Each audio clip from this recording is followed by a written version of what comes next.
What really happens inside a submarine, how they eat, sleep, and survive underwater. Right now, at this exact moment, over 60 submarines are silently moving beneath the ocean's surface, each one carrying between 50 and 150 crew members who are living, eating, sleeping, and working in a sealed metal tube with no natural light, no fresh air, and no possibility of leaving for months at a time. Most people imagine submarine life as claustrophobic misery, but the reality is far stranger and more sophisticated than anyone outside the submarine community understands.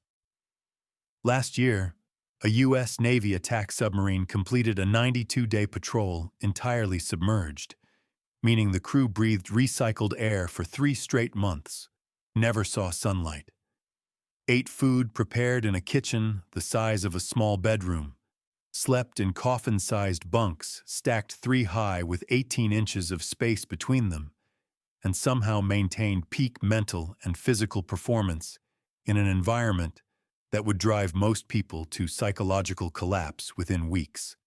The technology that makes this possible isn't classified military secrets.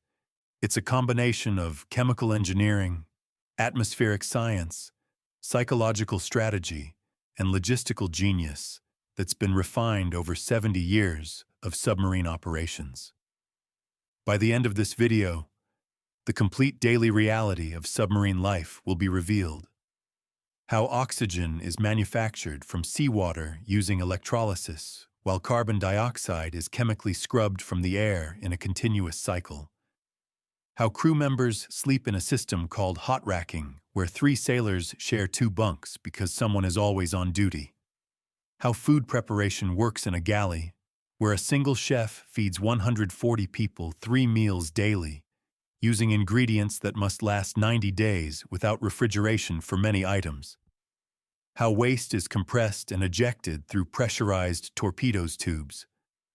How crew members shower with rationed water in 3-minute intervals.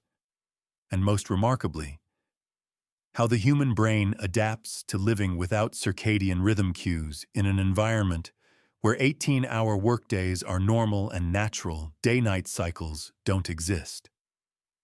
This isn't just about military operations. This is about human adaptation to one of the most extreme environments on Earth, more isolated than a space station, more confined than a prison cell, and more psychologically demanding than almost any other profession. The engineering is extraordinary.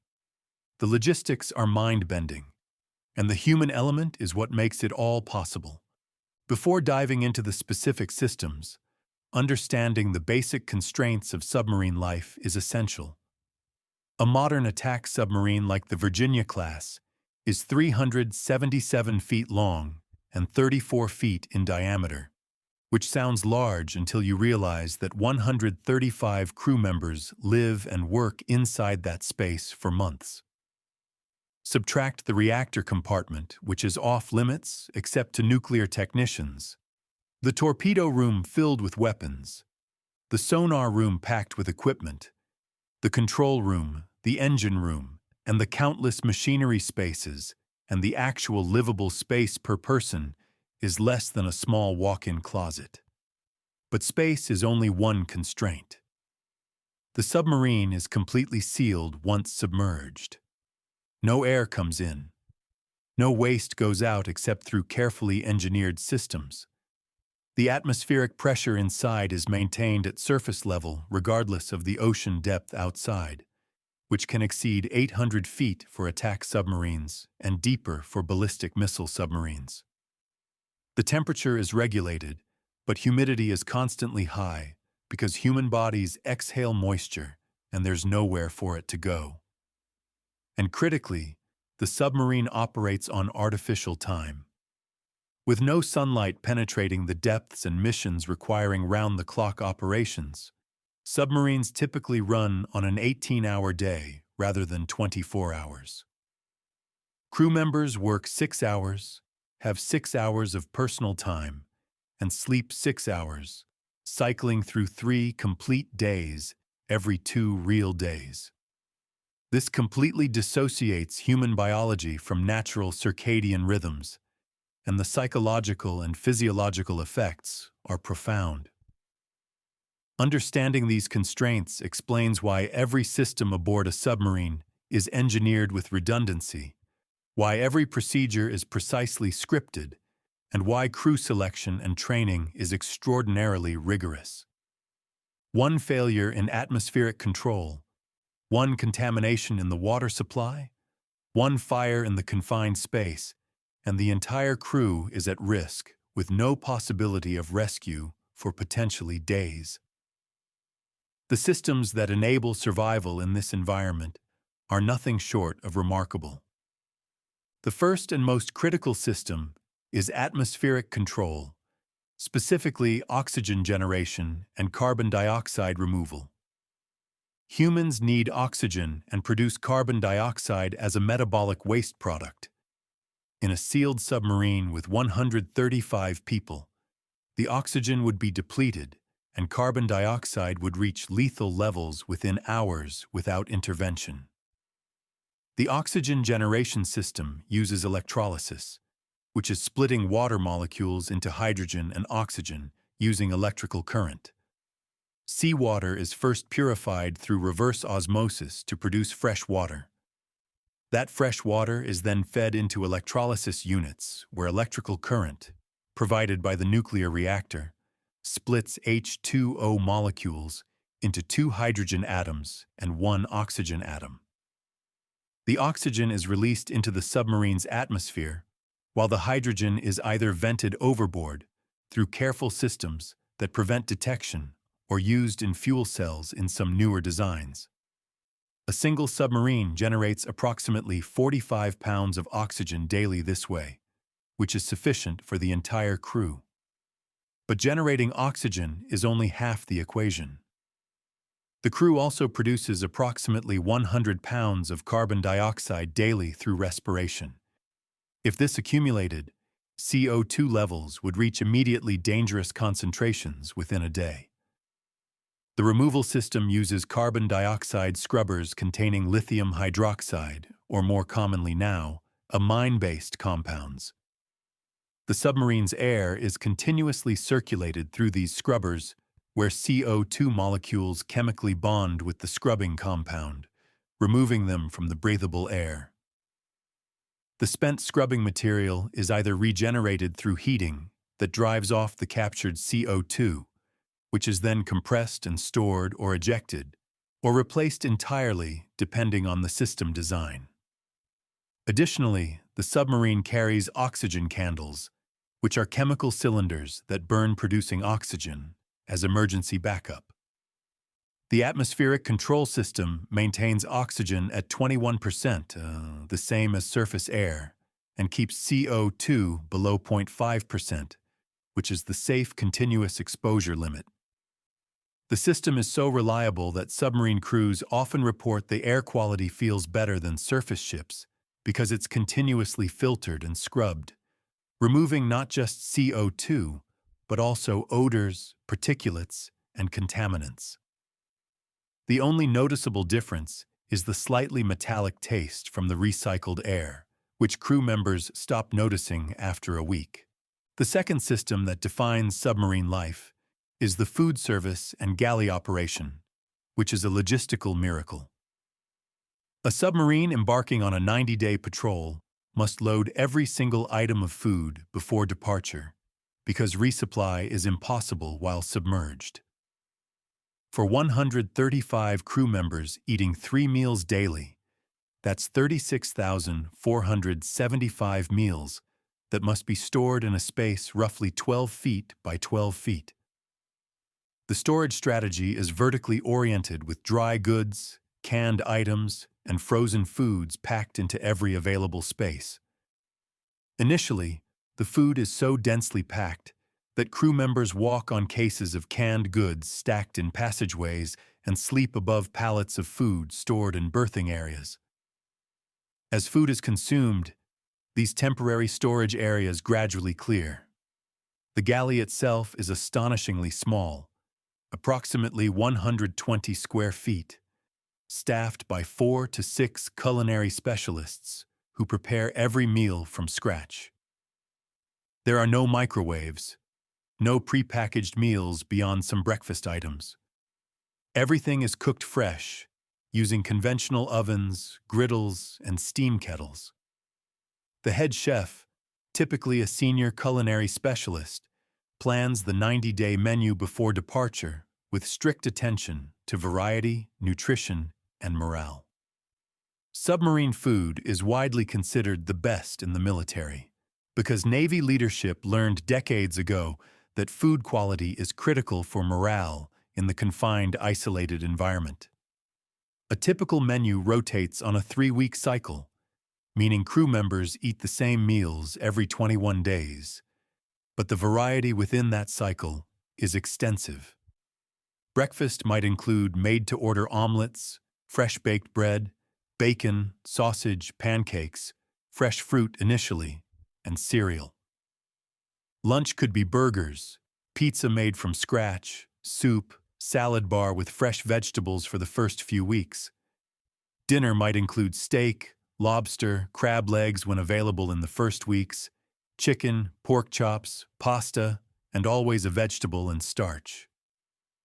The lobster and crab leg tradition exists because these items are relatively inexpensive frozen and provide huge morale value. Submariners joke that they eat like kings for the first month, very well the second month, and increasingly creatively the third month as fresh items run out, and the menu relies more on canned and frozen ingredients. But even in week 12, the food quality remains higher than most military dining facilities. The galley operates continuously, with meals prepared on an 18-hour cycle matching the submarine's watch schedule. Breakfast service might be 0600 to 0800, lunch 1200 to 1400, dinner 1800 to 2000, with midnight rations, called midrats, available for crew members on night watch. The galley team begins preparation hours before each meal, and the cooking schedule is so precise that meals are ready exactly on time, despite the constant motion of the submarine and occasional combat maneuvers that can tilt the deck dramatically. The third system that dominates daily life is the berthing and hot racking arrangement. Space limitations mean there are fewer bunks than crew members. The ratio is typically 2 bunks for every 3 sailors, known as hot racking, because when one sailor gets out of a bunk after sleeping, it's still warm when another sailor gets in for their sleep period. Each bunk is approximately 6 feet 6 inches long, 2 feet wide, and has 18 inches of vertical space. Bunks are stacked 3 high, and each has a privacy curtain, a small reading light, a personal ventilation fan, and a tiny storage area. Crew members store their entire deployment inventory of clothing, personal items, and equipment in a space roughly the size of 2 large suitcases. The berthing areas, divided by department with separate spaces for enlisted crew and officers, are kept dark and quiet during sleeping hours, which vary because different watch sections sleep at different times. Walking through a berthing area requires moving silently to avoid waking 50 sailors sleeping inches away. The psychological adaptation to hot racking is significant. Most crew members report that the first week is miserable, the second week is tolerable, and by week 3 the bunk feels like personal space despite being shared. The privacy curtain creates psychological separation that becomes surprisingly effective. Many submariners report sleeping better underway than at home because the white noise of the ventilation system, the gentle rocking of the submarine, and the total darkness create ideal sleep conditions once adapted. However, the 18-hour watch cycle wreaks havoc on circadian rhythms. Research on submarine crews shows that most never fully adapt to the 18-hour day, constantly accruing sleep debt that manifests as chronic fatigue by week 6 or 8 of patrol. Some crew members adapt by sleeping in multiple short periods, napping during their 6 hours off watch in addition to their main 6-hour sleep period. Others struggle throughout deployment with persistent fatigue and rely on prodigious coffee consumption. The submarine carries enough coffee to provide approximately 4 to 6 cups per person per day for the entire deployment, and consumption often exceeds this, requiring coffee rationing in the final weeks of long patrols. The fourth system critical to submarine life is waste management and water usage. Fresh water is produced by evaporating seawater using heat from the nuclear reactor, condensing the pure water vapor and leaving the salt behind. The submarine can produce thousands of gallons daily, far more than needed for drinking, but water usage is still carefully managed. Each crew member is rationed approximately 2 minutes for showering daily, timed informally but enforced by social pressure and limited hot water. The shower procedure is called a Navy shower. Turn water on, get wet, turn water off, soap up, turn water on briefly to rinse. Using excessive water is considered disrespectful to shipmates and can result in unofficial sanctions. Laundry is done in small washing machines, and only specific items are washed regularly. Most crew members wear the same coveralls for weeks, rotating through 2 or 3 sets, which is acceptable because the cool, stable temperature and controlled environment means less sweating than surface conditions. Waste management is more complex. Human waste is collected in sanitary tanks, compressed, and periodically ejected overboard through pressurized systems. The process called blowing sanitaries requires equalizing pressure between the tank and the ocean depth, which can be hundreds of pounds per square inch, then using high-pressure air to force the waste out. This is a carefully controlled evolution because any mistake can result in sewage backing up into the submarine, an event that has occurred and is considered catastrophic for morale.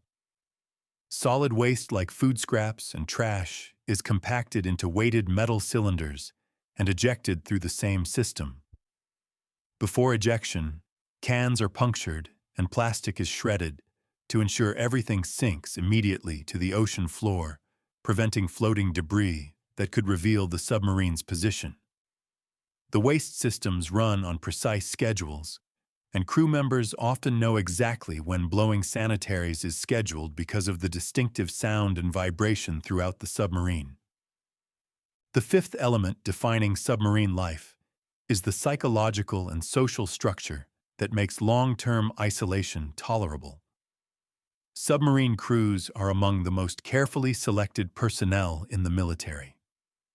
Psychological screening eliminates anyone with claustrophobia, difficulty with authority, or inability to function in isolated high-stress environments.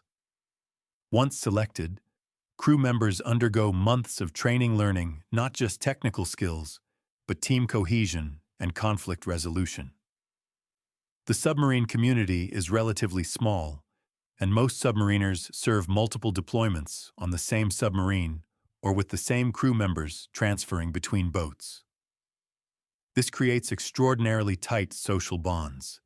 The crew divides into watch sections, typically 3 sections rotating through the 18-hour day, and these sections become like families. Within each section, crew members eat together, work together, and sleep in adjacent bunks. Social hierarchy is carefully maintained with junior enlisted personnel showing deference to senior enlisted and officers. But the confined space and shared hardship creates a leveling effect. A junior sailor might sleep in a bunk 6 inches from a senior chief petty officer, and both will wait in the same line for food. Entertainment options are limited, but important for morale. Most submarines have a small library of physical books and DVD collections of movies and TV series. Crew members watch movies on laptops in their bunks or in small common areas during off-watch time. Physical fitness is maintained through bodyweight exercises in berthing areas or machinery spaces during off hours. though space limitations make this challenging. Some submarines have small treadmills or stationary bikes, but most fitness is push-ups, sit-ups, and improvised weightlifting using equipment. Communication with family is severely limited. On ballistic missile submarines, crew members have no contact with home during patrol. On attack submarines, email messages called familygrams are occasionally transmitted, but these are brief messages screened by the radio room for security and limited to family emergencies and basic updates. Phone calls are impossible. This communication blackout is among the most difficult aspects of submarine life, particularly for crew members with young children or family medical situations. The sixth and final element is the operational routine and watch standing that structures every hour. The submarine operates 24 hours daily with watchstanders manning all critical positions at all times. Control room watchstanders, including helmsman, plainsman, diving officer, officer of the deck, and sonar operators, maintain the submarine's course, depth, and tactical awareness. Engineering watchstanders monitor the nuclear reactor, steam plant, electrical systems, and propulsion. Weapon systems watchstanders maintain readiness of torpedoes and missiles. Each watch typically lasts 6 hours, though critical evolutions like coming to periscope depth or entering restricted waters require extended watches. Between watch periods, crew members perform maintenance, which is constant and mandatory. Every system is inspected, tested, and maintained on strict schedules. Cleaning is also continuous, with crew members assigned cleaning stations in addition to their regular duties. The submarine must remain nearly silent during tactical operations, requiring sound discipline where crew members move carefully, avoid dropping tools, and communicate in low voices. During silent running, even the galley alters cooking methods to reduce noise, and crew members wear soft-soled shoes. The operational tempo varies by mission. Intelligence-gathering patrols might involve days of slow maneuvering, trailing a foreign submarine or monitoring coastal activity. Transit periods allow more relaxed routines with movie nights, special meals, and time for qualification training, where junior crew members study systems and stand watches with qualified supervisors. Despite the routine, every submarine patrol includes unexpected evolutions. Mechanical casualties require immediate response. Close encounters with surface ships or other submarines require tactical maneuvering. Weather events are unnoticed, except during periscope depth operations, when surface conditions affect depth control. For crew members, the deployment compresses into a strange, timeless existence where days blur together. Weeks pass with surreal speed, and the only markers of time are the dwindling fresh food supplies and the unofficial countdown to surfacing maintained by everyone. So here's what life inside a submarine actually looks like on a typical day. Wake up in an 18-inch tall bunk after 6 hours of sleep. Navigate in near darkness to avoid waking the 50 other people sleeping feet away. Wait in line for a 2-minute shower using rationed water. Put on the same coveralls worn for the past 2 weeks. Head to the galley for breakfast, prepared by 4 people cooking for 135 in a room the size of a home kitchen. Report to watch station and spend 6 hours monitoring systems, maintaining equipment, or operating controls in spaces so cramped that moving requires coordinating with others. Breathe recycled air that's been split from seawater and scrubbed of carbon dioxide through chemical processes. Eat lunch standing in a passageway because the small mess area can only seat 20 at a time. Return to watch or perform scheduled maintenance crawling through bilges or into equipment spaces barely large enough for a human body. Have 6 hours off watch to study for qualifications. Exercise in whatever space is available. Watch a movie on a laptop, or sleep if the 18-hour schedule allows. Eat dinner that might be steak or might be creatively rehydrated ingredients, depending on how many weeks into patrol. Never see sunlight. Never breathe unprocessed air. Never have more than a few minutes alone. Never make a phone call. Never confirm day or night because they don't exist here. Repeat this for 60 to 90 days. Then surface, see sunlight for the first time in months, smell fresh air, and start planning for the next patrol. Because submarine duty is voluntary, and most crew members choose to do it repeatedly because the combination of elite community membership, technical challenge, and mission importance outweighs the extreme conditions. The engineering that enables submarine operations is extraordinary. The fact that electrolysis can produce sufficient oxygen for 135 people from seawater. The reality that carbon dioxide scrubbing can maintain breathable atmosphere indefinitely. The logistics of feeding that many people for 3 months from a kitchen smaller than most home garages. The psychological adaptations that allow humans to function without natural light, circadian rhythm, or family contact for months. The social structures that prevent conflict in confined, isolated conditions that would fracture most groups within weeks. This is human adaptation and engineering excellence, operating at the absolute edge of what's possible. And thousands of sailors do this routinely, maintaining the submarine force that operates continuously in every ocean, undetected, mission-ready. Living in conditions most people cannot imagine for durations most people cannot comprehend. Submarine life isn't just military service. It's proof that humans can adapt to almost any environment when properly trained, equipped, and motivated. The technology is remarkable, but the human element is what makes it all work. That's what really happens inside a submarine.